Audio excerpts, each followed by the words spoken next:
Bonjour à tous, bienvenue sur AstroCaca. Aujourd'hui, nous allons parler des signes du zodiaque, des énergies des signes et éventuellement des antagonismes qu'il peut y avoir entre certains signes. Alors les signes du zodiaque, c'est ce que tout le monde connaît un petit peu, voilà, chacun sait s'il y a le soleil en bélier, le soleil en gémeaux, en poisson. À travers, ça veut dire que vous avez le soleil qui, quand vous êtes né, vous regardiez vers le soleil et derrière le soleil, loin, loin, loin, il y avait la constellation en question, donc du bélier, du gémeaux, du poisson ou que sais-je. Et souvent, il y en a qui disent « Oh là là, je m'entends pas avec les Gémeaux, ou je m'entends pas avec les Vierges, ou je m'entends pas avec les Sagittaires. » Eh bien, il peut y avoir une raison. Il peut y avoir une raison à ça, et ça ne se juge pas qu'à l'aune de votre positionnement solaire, puisque vous avez des cartes astrologiques, vous avez le positionnement de toutes les planètes. Je vais vous montrer juste, voilà, ça c'est un exemple de carte astrologique. Vous voyez, il y a, alors tous ces glyphes, c'est les planètes ça c'est vous, c'est ce que vous représentez vous, à travers les énergies qui sont constitutives des planètes en question. Le soleil c'est votre vitalité, Mars c'est le bras armé du soleil, c'est ce qui vous fait agir et comment vous agissez. En fait, par exemple, Mars là, c'est ici, c'est Mars en taureau, donc à Mars en taureau, vous agissez comment? Vous agissez là où se trouve Mars, vous agissez comment? De manière taureau, c'est la manière de faire du signe en fait. Les planètes sont des acteurs sur une pièce de scène de théâtre. Les signes, c'est la manière, le rôle qu'on donne à l'acteur, la manière dont il va jouer. Est-ce qu'il va être triste? Est-ce qu'il va être énervé? Est-ce qu'il va être joyeux? Est-ce qu'il va être coureur? Ça va dépendre du signe où se trouve votre Mars par exemple. Et le domaine d'action, donc à quoi va ressembler la scène, le décor, ça va être la maison. Donc là ici c'est en maison 9.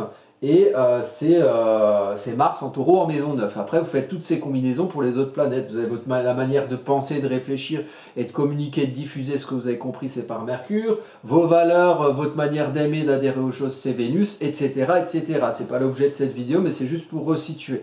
Donc là, on va parler des signes, donc les manières de faire. Et il y a des manières de faire qui sont, ou des énergies archétypales de signes, qui ne sont pas forcément naturellement en concordance. Et ça vient souvent des éléments. Vous avez l'élément terre, notamment, le taureau c'est un signe de terre, la vierge, le capricorne. Vous avez les éléments eau, donc le cancer, le scorpion, les poissons. Vous avez l'élément air, les gémeaux, la balance, le verseau. Vous avez l'élément feu, le bélier, le lion, le sagittaire. Alors pour savoir ce qui ne va pas fonctionner ensemble et ce qui va souvent former l'aspect carré. Donc carré, c'est les traits qu'il y a au milieu. Vous voyez là par exemple, ici on a, là, vous voyez là, ici c'est un carré. Donc c'est un angle de 90 degrés qui lie deux points. Vous voyez que ça lie deux signes aussi. Là ça lie deux signes, ça lie le cancer et le bélier. Ces éléments-là sont pas, s'accordent pas forcément bien ensemble. L'eau éteint le feu. Bélier c'est un signe de feu, le cancer c'est un signe d'eau, l'eau éteint le feu évapore l'eau, voilà, donc ça va pas forcément bien ensemble, vous faites ça avec tous les éléments. La terre, elle va pas nécessairement bien avec le feu non plus, ça fait pas grand chose, la terre et du feu, ça fait une terre brûlée, mais la terre avec l'eau ça va bien, parce qu'en mélangeant les deux on peut faire des briques, on peut faire de la boue éventuellement, les bains de boue c'est bon pour la peau, voilà, vous mettez le dosage que vous voulez. L'élément air va avec l'élément feu, puisque l'air amplifie le feu, et sans air, pas de feu, vous voyez. Donc ça c'est les éléments qui peuvent aller bien ensemble ou ne pas aller ensemble. Alors là, on va parler, dans cette vidéo, là j'ai fait une petite introduction, on vient au vif du sujet, on va parler ici du signe, tiens, voilà, on va parler du signe du taureau, comme on est sur un thème assez taureau en dessous, donc le signe du taureau, il est ici, tac. Avec quoi ça va pas s'entendre, le signe du taureau? Juste l'énergie comme ça. Alors le taureau, c'est quoi? Le taureau, c'est une vache, c'est une vache avec des couilles, donc un taureau, mais c'est un signe féminin le taureau, c'est dans l'archétype féminin, donc c'est vénusien. C'est vénusien, le taureau, ça aime être tranquille, ça aime être en sécurité, c'est en quête de sécurité. L'énergie taureau, elle va faire les choses pour être dans le concret, dans le solide, dans une certaine sécurisation, dans un précaré. L'énergie taureau va brouter son herbe tranquillement, regarder passer un train de temps en temps, puis après elle va redigérer son herbe, et puis elle va revenir, elle va rebrouter la même herbe, elle va la redigérer, donc ça met du temps. Ça met du temps, la vache c'est solide, c'est assez fixe, donc en défaut ça peut être dans la fixité, en défaut ça peut être têtu aussi le taureau. Le taureau c'est dans la matière, c'est un signe concret, c'est un signe qui travaille sa terre, c'est un signe fixe, de terre. Donc c'est l'élément terre incarné.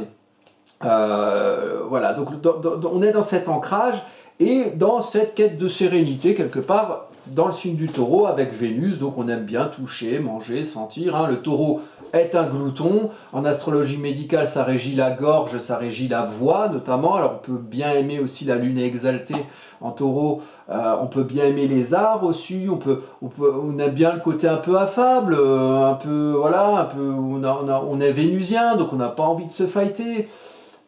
Et il faut y aller pour fâcher une vache, hein, mais si on pique le cul de la vache longtemps, au bout d'un moment, la vache elle s'énerve. Et si une vache s'énerve, il vaut mieux pas être dans le coin parce qu'elle vous piétine, elle pop, pop, pop, pop, et là il n'y a plus de Vénusien, vous voyez, donc il y a jamais, tout n'est jamais tout bon ou tout pas bon dans un signe, il y a toujours des défauts et des qualités.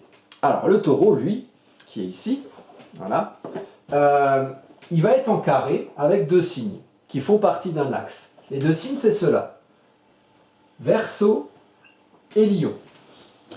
Alors, le Verseau et le Lion, ça fait partie de ce qu'on appelle l'axe de l'individuation. Le Lion, c'est un signe solaire, hein, maîtrisé par le solaire, qui veut briller, qui veut éclairer, qui veut exister aux yeux des autres parce qu'il est lui, par sa création. Le signe des Verseaux, lui, là où le lion aime bien être sur scène, donc le signe des Verseaux là, le signe des Verseaux, lui, il aime bien être parmi les autres, hein. Il aime bien être dans le public, là où le lion est sur la scène. Mais les Verseaux, il a une grande conscience de qui il est, dans ses particularités, dans son individualité, dans ce qui fait toute son originalité. Les Verseaux, ils aiment bien pas tout faire comme tout le monde. Et souvent, les Verseaux, ils sont c'est assez contradictoire dans le sens où à la fois ils aiment bien être parmi les autres, mais à la fois ils se sentent différents. Et ça c'est un des défauts, souvent ils se sentent incompris des autres. Mais dans ces deux signes-là, Lion et Verseau, il y a un rapport à soi. Hein. Moi qui me montre, et puis moi qui me sens moi-même original, vous voyez. Et le taureau, ça le gonfle. Parce que le taureau, lui, il veut qu'on lui foute la paix, le taureau, il veut qu'on le laisse tranquille. Alors l'énergie taureau rencontre de l'énergie lion. Il va y avoir un espèce de matamor qui va lui dire moi, mon ego, moi, tiens, toi, moi je te réchauffe, moi je t'éclaire, voilà. Limite, tu vois, vous voyez, ça va être considéré par un taureau, si c'est pas bien amené, l'énergie lion, ça va être considéré comme une manière de s'imposer dans son précaré. Et si vous habitez un peu à la campagne et que vous voyez des champs et que vous vous amusez à entrer dans l'enclos des vaches, vous allez voir que les vaches, elles ne vont pas être contentes. Que les vaches, elles vont peut-être finir, après les avoir piquées bien au cul, par être fâchées. Et c'est pas bon de fâcher une vache. Le lion, par ses défauts de lion, et notamment l'égocentrisme, peut fâcher cette vache taureau. Et c'est pour ça que les deux signes sont en carré. Et vous voyez, à chaque fois qu'il y a deux cases d'écart, donc vous avez un signe que vous comptez pas, un autre signe que vous comptez pas, et le signe d'après, vous le prenez en compte. Quand il y a deux signes d'écart, c'est un carré. C'est un carré, c'est aussi un carré au niveau des éléments. Vous voyez par exemple le taureau, le lion est là, le taureau et le lion, taureau c'est terre, lion c'est feu. Donc les deux vont pas forcément bien ensemble. Ça ne veut pas dire que ça peut jamais aller ensemble, et même dans vos thèmes, vos thèmes natals à vous, vous avez sûrement des planètes en lion et en taureau qui peuvent être en carré, mais ça veut dire que c'est un challenge de les faire fonctionner ensemble. Et le lion et le Verseau, c'est pareil. Le Verseau, lui... il est parmi les autres, il se sent incompris, il a une grande conscience de lui-même, et puis aussi c'est un signe maîtrisé par Saturne et Uranus. Saturne est due réalité concrète, le passé sur lequel on s'est construit, Uranus, les velléités de progrès.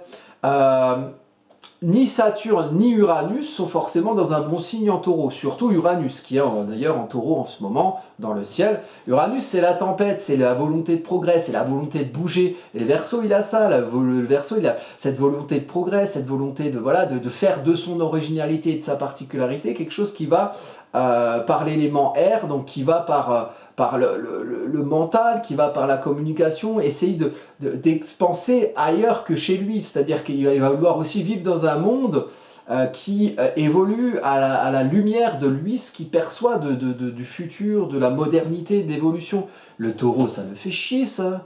Taureau, il est tranquille, il brûle son herbe. Il n'a pas besoin d'un mec qui est une espèce de planificateur qui va lui dire ah, ce serait super ton champ, regarde, on peut mettre de l'herbe bionique et puis on peut peut-être mettre des super barrières qui font des lumières et puis un stroboscope, on peut mettre un stroboscope, on sait jamais. Le Taureau, ça l'emmerde. En fait, tout ce côté de l'axe de l'individuation Verseau-Lion, le Taureau, lui, il est dans la nature. Il est dans la nature qui l'environne. Et le Taureau, il peut être, je dis pas que l'énergie Taureau n'a pas d'individualité, mais on va dire l'individualité Taureau, elle est en rapport avec le naturel, elle est en rapport avec ce qu'est la nature, elle est en rapport avec le fait d'être bien, vénusien, tranquille, d'aimer les choses de la vie. L'énergie Taureau se pose beaucoup moins de questions sur soi que les énergies Verseau et Lion. Par contre, le Taureau, lui, il sait ce qu'il a. Il est dans l'axe de la possession. Et il est dans l'axe de la possession avec le Scorpion, qui se trouve ici. Donc, le Taureau... Putain, il marche vraiment pas, mes feutres. Le Taureau et le Scorpion... Ouais, ben, il marche pas plus. Donc, le Taureau et le Scorpion, c'est l'axe des possessions. C'est ce qu'on a. C'est ce qu'on a. Le Lion et le Verseau, c'est ce qu'on est. C'est pas du tout pareil. Et enfin, ça met en valeur ce qu'on a.